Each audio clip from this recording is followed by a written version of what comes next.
साल 1945 त्या काळातील उस्मानाबाद जिल्ह्याचा भाग असलेल्या लातूरमध्ये महाराष्ट्र परिषदेचे अधिवेशन भरले होते।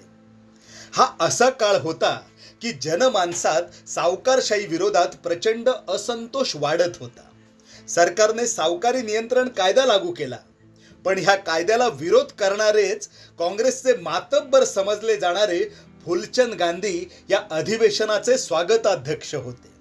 पण मुळात फुलचंद गांधी हेच उस्मानाबाद, तुळजापूर, कळंब अशा तालुक्याच्या ठिकाणी गडगंज सावकारी करणारे व्यापारी होते आणि तेच या अधिवेशनाचे स्वागताध्यक्ष होते। याच मुद्द्याला धरून उस्मानिया विद्यापीठात शिक्षण घेणाऱ्या एका विद्यार्थ्याने आवाज उठवला। त्याने आपल्या मित्रांसह फुलचंद गांधी यांच्या निवडीला विरोध केला। दिवस रात्र एक केली। भक्षक कधी रक्षक होऊ शकत नाही या मथळ्याची पत्रके गावागावात वाटली। लोकांना सावकारशाही विरोधात एकत्र केले। अधिवेशनात सावकारशाही ठेवायची नाही अशा घोषणांनी आकाश पाताळ एक केले। लोकांचा रोष बघून अखेर फुलचंद गांधी नमले। यापुढे आपण सावकारी करणार नाही आणि आपल्या ताब्यात असलेल्या गोरगरिबांच्या जमिनी परत करीन असा फुलचंद गांधी यांनी अधिवेशनात शब्द दिला। ह्या मुलाने हात वर केला आणि पेटून उठलेला जमाव शांत झाला। सावकारकीला नमवणारा हा 25 वर्षांचा युवक होता भाई उद्धवराव पाटील। पुढे 1947 साली न भूतो न भविष्यती असे आपल्या भारत देशाला स्वतंत्र मिळाले, पण निजाम मात्र उन्मत्तपणे आपले साम्राज्य राखून होता। भाईंनी निजामाविरुद्ध चंग बांधला। ते बॉम्ब बनवणे, बंदूक चालवणे ह्या गोष्टी शिकले। एकदा शेंदुरी रेल्वे स्थानकाजवळ भाई उद्धवराव आणि त्यांचे 10-12 साथीदार थांबले होते। 500 रजाकारांची एक तुकडी रेल्वे स्थानकाजवळ होती। भाई आणि त्यांच्या साथीदारांकडे अवघ्या 2 स्टेनगन आणि काही हातबॉम्ब होते। निजामी रजाकार संख्येने 500 होते, तरीही भाई आणि साथीदारांनी त्यांच्यावर हल्ला चढवला। 500च्या टोळीला 2 स्टेनगन भारी पडल्या। निजाम रजाकार जवळच पिंपरी गावातल्या पाटलाच्या मोठ्या वाड्यात शिरले। वाडा मोठा होता, धान्य पाणी अमाप होते, पण भाई उद्धवराव आणि साथीदारांच्या सततच्या हल्ल्यामुळे निजाम तुकडी वाड्यात बंदिस्त होऊन राहू लागली। भाईंनी वाड्याच्या मालकाशी बोलून अख्खा वाडा जाळायचा चंग बांधला, पण आंदोलनासाठी एखादा वाडा जाळणं संयुक्तिक नव्हतं। पण वाड्यात राहणारे निजाम रजाकार सुखानं श्वास घेणार नाही अशी भाईंनी आखणी केली। रोज रात्री 2 ते 2:30च्या सुमारास भाई आणि त्यांचे साथीदार वाड्यावर गोळीबार करायचे आणि हातबॉम्ब टाकायचे। स्वतः निजाम या घटनेने हादरून गेला होता। अखेर हैदराबादहून दिल्लीला विनंती पत्र गेलं आणि सोलापूरच्या कलेक्टरांनी ही निजाम तुकडी वाड्याबाहेर काढली। भाईंनी निजाम पार्टीला असा दणका दिला की ते जन्मात विसरले नाहीत। पुढे 1949 साली तुळजापूर तालुक्यातील काटी गावात श्री नरसिंहराव देशमुख, अण्णासाहेब गव्हाणे, भाऊराव देशमुख यांनी शेतकरी कामगार पक्ष स्थापनेचा निर्णय घेतला। क्रांतिसिंह नाना पाटील यांनी बार्शी येथील सभेत हा निर्णय बोलून दाखवला आणि शेतकरी कामगार पक्षाचा जन्म झाला। भाई उद्धवराव पाटील यांनी शेकापच्या जडणघडणीत मोठा वाटा उचलला। पक्षाच्या लाल बावट्यात स्वतःला गाडून घेतले। 1952 साली भाईंनी हैदराबाद स्टेट असेंब्लीची निवडणूक उस्मानाबाद तुळजापूर मतदारसंघातून लढवली आणि भाई निवडून देखील आले। 1956 मध्ये मराठवाडा मुंबई प्रांतात सामील झाल्याने भाई मुंबई विधानसभेचे आमदार झाले। पुढे आचार्य अत्रे, डॉक्टर नरवणे यांनी प्रजा समाजवादी, कम्युनिस्ट, चेकाप, रिपब्लिकन पार्टी, लाल निशाण गट या सगळ्या पक्षांची मोठ बांधून संयुक्त महाराष्ट्र समिती बनवली आणि 1958 साली भाई उद्धवराव पाटील महाराष्ट्राच्या विधानसभेचे विरोधी पक्षनेते झाले।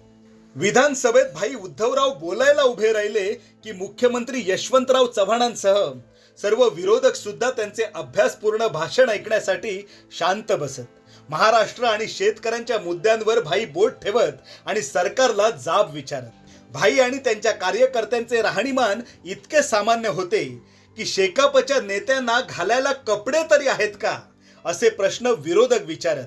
भाईंच्या कामाने युवा वर्गाला प्रेरणा मिळायची। त्या काळचे राजकारण म्हणजे पैशाचे समीकरण नव्हते। जिल्हाभरातले कार्यकर्ते भाईंच्या प्रचारासाठी घरून चटणी भाकर बांधून आणायचे। निवडणुकीच्या डिपॉझिटचे पैसे भरण्यासाठी घरटी वर्गणी बसून पैसे जमा करायचे. भाई उद्धवराव पाटील सलग 3 वेळा आमदार आणि 2 वेळा खासदार म्हणून निवडून गेले. याच दरम्यान विविध संकटांवर मात करत मुख्यमंत्री यशवंतराव चव्हाण महाराष्ट्राचा गाडा हाकत होते.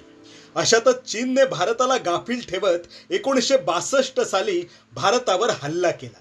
नेहरूंनी तत्कालीन संरक्षण मंत्री असलेल्या व्ही.के. कृष्ण मेनन यांचा राजीनामा घेतला आणि मुख्यमंत्री यशवंतराव चव्हाणांना देशाचे नवे संरक्षण मंत्री म्हणून दिल्लीत पाचारण केले. यशवंतरावांना काळजी होती ती महाराष्ट्राची, कारण आत्ताच संयुक्त महाराष्ट्राची स्थापना झाली होती. यशवंतराव मुख्यमंत्री पदाची जबाबदारी पेलू शकणार अशा नव्या चेहऱ्याच्या शोधात होते आणि त्यांच्या समोर एकच चेहरा दिसत होता, भाई उद्धवराव पाटील. पण भाई शेकाप ह्या विरोधी पक्षात होते, शिवाय ते विरोधी पक्षनेते होते. यशवंतरावांनी आपल्या जवळचे आणि अतिशय विश्वासू असलेले राज्यसभेचे खासदार रामराव आवरगावकर यांना भाई उद्धवराव पाटील यांच्या घरी पाठवले. खासदार रामराव भाईंच्या घरी गेले. भाईंनी खासदारांचा आदर सन्मान केला. चहापाणी झाले आणि खासदारांनी विषयाला हात घातला. खासदार रामराव म्हणाले, भाई, यशवंतरावांनंतर या राज्याचा मुख्यमंत्री कोण हा प्रश्न खुद्द यशवंतरावांना देखील पडला आहे. त्यांच्यानंतर सक्षम नेतृत्व म्हणून ते तुमच्याकडे पाहत आहेत. मुख्यमंत्री यशवंतराव चव्हाण साहेबांचा तुम्हाला निरोप आहे की तुम्ही काँग्रेसमध्ये यावे आणि मुख्यमंत्री पद घ्यावे. त्यावर भाई स्मित हास्य करून म्हणाले, तुम्ही देऊ केलेला हा सन्मान मी आजीवन विसरू शकत नाही. पण मी डाव्या चळवळीचे राजकारण करतो आणि मी ज्या शेतकरी कामगार पक्षाचे काम करतो त्या पक्षात मी आजीवन निष्ठेने राहीन आणि त्याच पक्षाच्या लाल झेंड्यात गुंडाळून माझे पार्थिव स्मशानात जाईल. भाईंचे हे शब्द ऐकून खासदार रामराव यांचे डोळे भरून आले. त्यांनी घडलेली घटना मुख्यमंत्री यशवंतरावांना सांगितली. भाईंचा नकार ऐकून यशवंतरावांना थोडं वाईट वाटलं खरं, पण सच्चा माणूस निवडल्याचं समाधान मात्र यशवंतरावांना झालं. घडलेली घटना महाराष्ट्रापासून देशाच्या राजकारणात चर्चेचा विषय ठरली. भाईंच्या वेर्ले गावापासून महाराष्ट्राच्या कानाकोपऱ्यात एकच चर्चा रंगू लागली. एकच प्रश्न होता, आत्ताच्या बाजारू राजकारणात आमदार खासदार कवडीमोल भावात विकले जात असताना स्वतःच्या पक्षाशी एकनिष्ठ राहत मुख्यमंत्री सारख्या संविधानिक पदावर ठोकर मारणारा कोण हा भाई उद्धवराव पाटील. शेतकरी, कामगार आणि तळागाळातील उपेक्षितांच्या हक्कासाठी आयुष्यभर लढणारे, संयुक्त महाराष्ट्र चळवळीत सक्रिय सहभाग घेणारे, चिखल झालेल्या राजकारणात निष्ठेचा धडा देत मुख्यमंत्री पदाला ठोकर मारणारे, गोरगरिबांचा आधार, श्रमिकांचे कैवारी भाई उद्धवराव पाटील. नमस्कार मित्रांनो, मी प्रणय राऊत.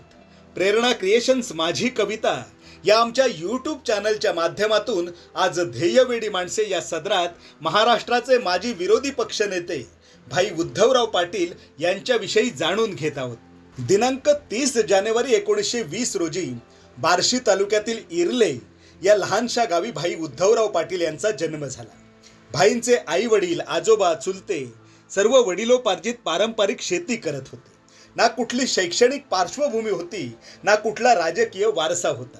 आई वडील दिवसभर शेतात राबायचे आणि कसाबसा संसाराचा गाडा हाकायचे.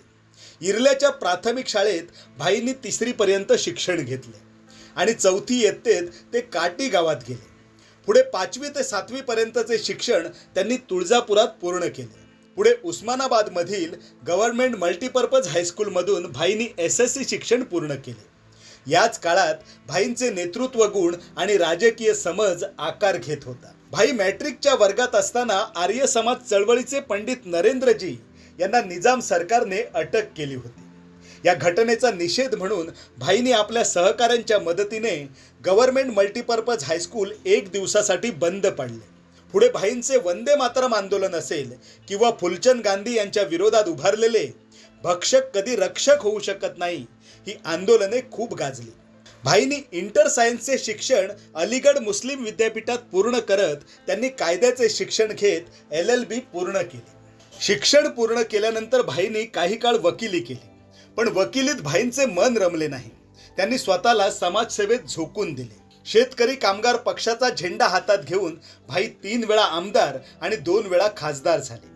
भाईंनी अनेक आंदोलने केली आणि ती तडीस देखील नेली. महात्मा गांधींचे पट्ट शिष्य असलेल्या विनोबा भावेंनी भूदान चळवळ सुरू केली होती. 2.5 वर्षात विनोबांनी 24 लाख एकर जमीन मिळवली. पण भाईंनी या चळवळीला वैचारिक विरोध केला. मोठमोठे जमीनदार आपली उपजाऊ जमीन शाबूत ठेवून माळरान किंवा नापीक जमीन दान करत होते. भाईंचा या गोष्टीला विरोध होता. त्यांनी शेकापच्या माध्यमातून कसेल त्याची जमीन हे आंदोलन चालवले. त्या काळात विनोबा भावे या महात्मा गांधींच्या पट्ट शिष्याला विरोध करणे ही खूप मोठी गोष्ट होती. भाई 3 वेळा आमदार, विरोधी पक्षनेते, 2 वेळा खासदार अशा विविध पदांवर राहिले. पण त्यांचं राहणीमान अतिशय साधं. स्वच्छ धोतर, पांढरा सदरा, डोक्यावर पांढरा फेटा असा सर्वसामान्य वेश ते करायचे. कुठलाही सर्वसामान्य कार्यकर्ता, शेतकरी, मजूर, कामगार अथवा अडलेला नडलेला कुणीही माणूस त्यांना सहज भेटू शकत होता. भाईंच्या भेटीसाठी कोणाची शिफारस लागत नव्हती की कुठल्या सचिवाच्या हातापाया पडावे लागत नव्हते. आपल्या घरासमोर ते आपल्या कार्यकर्त्यांसोबत किंवा आलेल्या गेलेल्यांसोबत गप्पा मारत बसायचे.